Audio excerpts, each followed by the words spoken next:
Welcome to our channel. આજે આપણે જોશું સોને કી દ્વારકા પાવનધામ જે બેટ દ્વારકામાં આવેલી છે અને ત્યાં જતાં પહેલાં આપણે જશું સુદર્શન સેતુ પરથી, જ્યાં અમે હેપી બર્થડે મનાવ્યો। મિત્રો, આ સુદર્શન સેતુ એ 2024માં જ હમણાં બનીને તૈયાર થયેલો અને આ બ્રિજ છે આપણા ભારત દેશનો સૌ પ્રથમ બ્રિજ છે જે કેબલોથી બનેલો છે અને આ બ્રિજ છે એ ખૂબ જ જલ્દી આપણે દ્વારકા અને બેટને જોડતો સેતુ છે। બેટ પહોંચીને સૌ પહેલાં દ્વારકાધીશજીનું અહીં મૂળ જૂનું મંદિર છે ત્યાં અમે દર્શન કરવા ગયા। અહીં પણ દ્વારકાધીશજીનું જ સરખું જ સ્વરૂપ બેટમાં પણ છે અને આ સુંદર ભવ્ય મંદિરને જોયું અને તે મંદિરની સામે જ ઓપોઝિટ સાઈડમાં આ જે તમને બોર્ડ દેખાઈ રહ્યો છે એ ત્યાં સોનાની દ્વારકા પાવનધામ એ આવેલું છે, ત્યાં અમે જોવા ગયા। તો ચાલો આપણે આ સાથે નિહાળીએ। જાર્યો સોને કી દ્વારિકા પાવનધામ। અહીં પ્રવેશ ફી 40 રૂપિયા દરેક વ્યક્તિ દીઠ છે। તો અમે પણ ટિકિટ લઈ અને હવે અંદર પ્રવેશીએ। અહીં સુંદર એવા ગોલ્ડન પિલોર આવેલા છે અને તેની કતારો તે ખૂબ જ શોભી રહી છે અને આ જે વચ્ચે છે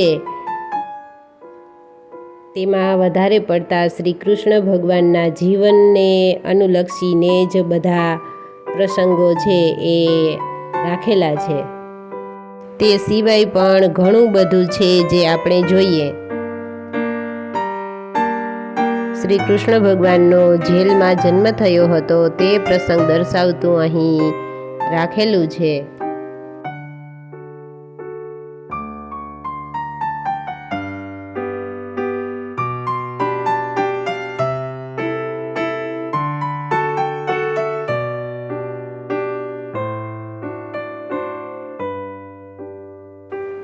ત્યારબાદ મથુરામાંથી થઈ અને ગોકુલમાં તેને મૂકવા જાય છે ત્યારે રસ્તામાં યમુના નદી પાર કરીને નંદજી લઈ જાય છે।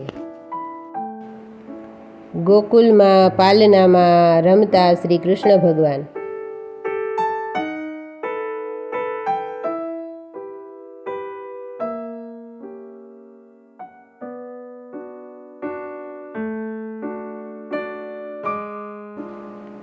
માયાવી રાક્ષસીનો વધ કર્યો તેનું દ્રશ્ય।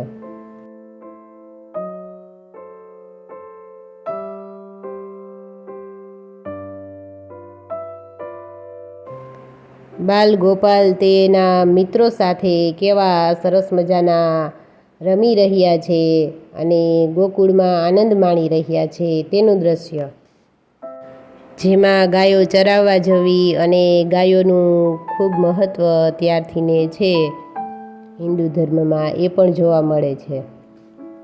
અને આ પ્રસંગ જુઓ જે જન્માષ્ટમી વખતે લગભગ ગામો અને આખા દેશમાં ઉજવાઈ રહ્યું હોય છે। મટકી ફોડ અને માખણ ચોર શ્રી કૃષ્ણ ભગવાન વિશેનું દ્રશ્ય।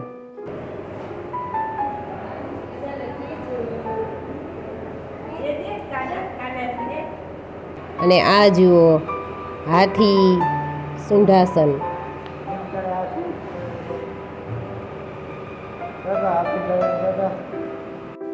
અલગ અલગ આકારોથી આ મિરર વર્ક બનાવેલું છત ઉપર કેટલું શોભા આપે છે અને આ સામે એક આખી હરોળ પૂરી કરતાં બીજી બાજુમાં પાછી વળવાની આવે છે, ત્યાં આપણે જોઈએ છીએ માતા યશોદા સાથે બંને ભાઈઓ। આજે પણ પશુપાલનનું એટલું જ મહત્ત્વ છે।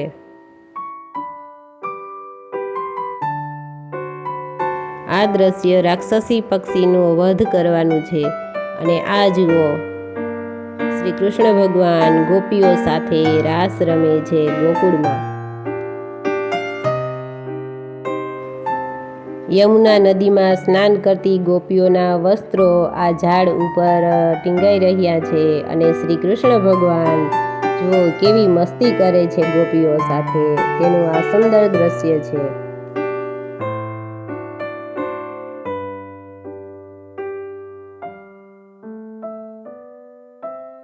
કૃષ્ણ ભક્તિ કરતા મીરાબાઈ. શ્રી કૃષ્ણ ભગવાને સાંદીપની આશ્રમમાંથીને વિદ્યા પ્રાપ્ત કરી હતી તેનું આ દ્રશ્ય છે. અને આજે પણ આ સાંદીપની આશ્રમ એ આપણા દેશના મધ્યપ્રદેશના ઉજ્જૈનમાં આવેલો છે. ત્યાં તેઓએ વેદાંત અને ઉપનિષદનું જ્ઞાન પ્રાપ્ત કર્યું હતું. આ જુઓ શ્રી કૃષ્ણ ભગવાનની બાળ લીલા, જેમાં માતા યશોદા શ્રી કૃષ્ણ ભગવાનને દોરીથી બાંધે છે અને તે આપમેળે છોડી અને જે તેની નટખટ લીલાઓ બતાવે છે.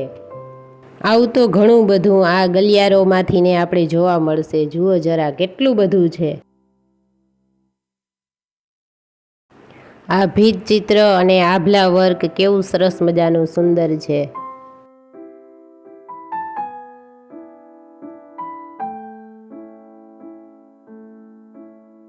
આવું સુંદર વર્ક જો આપણા ઘરે વોલ રૂમમાં એકાદ હોય તો આખું ઘર શોભી ઉઠે. ચાલો હવે ઉપર જોવા જઈએ. થોડા ફોટા ક્લિક પણ કરીએ અને આ સુંદર મજાના દ્રશ્યો પણ જોઈએ. આ સમુદ્ર મંથનનું સુંદર એવું દ્રશ્ય અને આ ચારે બાજુની સજાવટ. અને આ બાજુ છે મોહિની સ્વરૂપમાં અમૃત કળશ લઈને ઊભેલી સુંદર સ્ત્રી. આ વિશાળ પરિસરમાં જે કાંઈ આપેલું છે તે દરેક વસ્તુ શ્રી કૃષ્ણ ભગવાનના જીવન સાથે વણાયેલી કથામાં આવે છે. અહીં જુઓ શ્રી કૃષ્ણ ભગવાન કૌરવો અને પાંડવોને સમજાવી રહ્યા છે. આ જુઓ દ્રૌપદીનું ચીરહરણ કરતો દુર્યોધન, જેને શ્રી કૃષ્ણ બચાવે છે. આ મહાભારતના સમયનો બાણસૈયા પર સૂતેલા ભીષ્મ પિતામહ. આ જુઓ શ્રી કૃષ્ણને ભૃગુ ઋષિ લત મારે છે.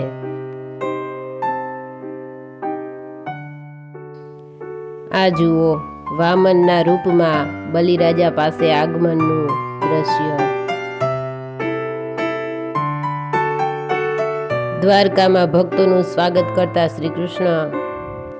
અહીં ભગવાન બ્રહ્મા, વિષ્ણુ, મહેશ અને આ બાજુ ઋષિ દુર્વાસાનું પૂજન કરતા પત્ની રૂકમણી અને શ્રી કૃષ્ણ. અને આ જુઓ શ્રી કૃષ્ણની પત્ની સત્યભામા જે રીસાયેલી છે તેનું દ્રશ્ય. શ્રી કૃષ્ણ દ્વારા શંખાસુરનો વધ અને આ વિશાળ હાથી. ભગવાન વિષ્ણુ દ્વારા હાથીને મોક્ષ. મિત્ર સુદામા સાથે શ્રી કૃષ્ણ. 8 પસાતી સાથે શ્રી કૃષ્ણ.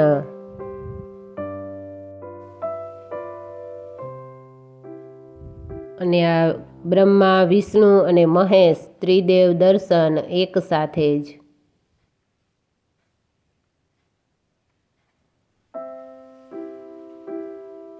અને આ ગોપીરાસ. શ્રી કૃષ્ણ ભક્તિ કરતા નરસિંહ મહેતા, ઝેરનો પ્યાલો પીતા મીરાબાઈ. આ જુઓ મહાભારતનું કુરુક્ષેત્રનું યુદ્ધનો દ્રશ્ય, જેમાં અર્જુનને રાહ ચીંધાડનાર શ્રી કૃષ્ણ ભગવાન પોતાના સ્વરૂપ બતાવે છે. અને આ શ્રી કૃષ્ણ ભગવાન એ અર્જુનને સમજાવે છે અને આ તેનો યદા યદા ધર્મસ્ય વાળો શ્લોક પણ છે. શ્રી વરાહ અવતાર, શ્રી કચ્છા અવતાર, શ્રી મત્સ્ય અવતાર, ગાયત્રી મંત્ર. ઓમ ભૂર્ભુવસ્વઃ તત્સવિતુર્વરેણ્યં ભર્ગો દેવસ્ય ધીમહિ ધિયો યો નઃ પ્રચોદયાત. શ્રી નરસિંહ અવતાર, અને આવા દરેક અવતારની એક કથા પણ છે, જે ભગવાને અલગ અલગ અવતાર લીધા. શ્રી પરશુરામ અવતાર, શ્રી રામા અવતાર, શ્રી કૃષ્ણ અવતાર, શ્રી બુદ્ધ અવતાર, શ્રી કલ્કી અવતાર, રામેશ્વરમમાં શિવલિંગની પૂજા કરતા શ્રી રામ અને લક્ષ્મણ.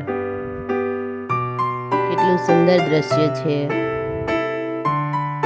અને શ્રી ગણેશ ભગવાન જે કેટલા શોભી રહ્યા છે. સોનાની દ્વારકા પાવન ધામમાં શ્રી કૃષ્ણ કેવા પારણીએ ઝૂલે છે. વાલો મારો પારણી ઝૂલે રે, જય હો દ્વારકાધીશ. અને આ દ્રશ્ય છે સોમનાથમાં આવેલું ભાલકા તીર્થ, જ્યાં શ્રી કૃષ્ણ ભગવાનનું મૃત્યુ થયું હતું. તે આખું દ્રશ્ય અહીં બતાવવામાં આવેલું છે સોમનાથનું. યુગો યુગોથી ચાલી આવતી કથાઓના દ્રશ્યો પણ આપણે જોયા.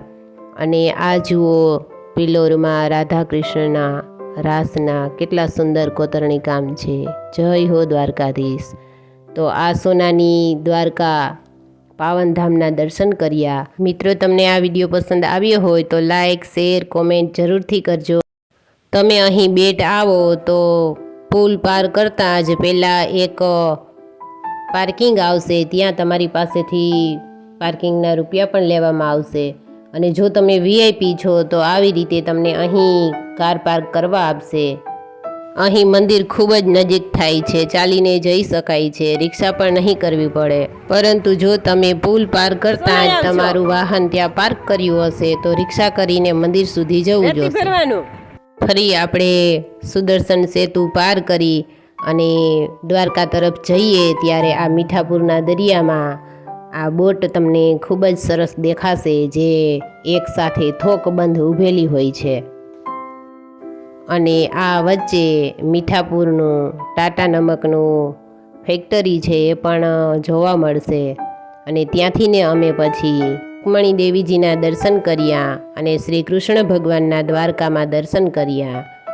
તો સૌને જય શ્રી કૃષ્ણ. ફરી મળીશું. આવજો.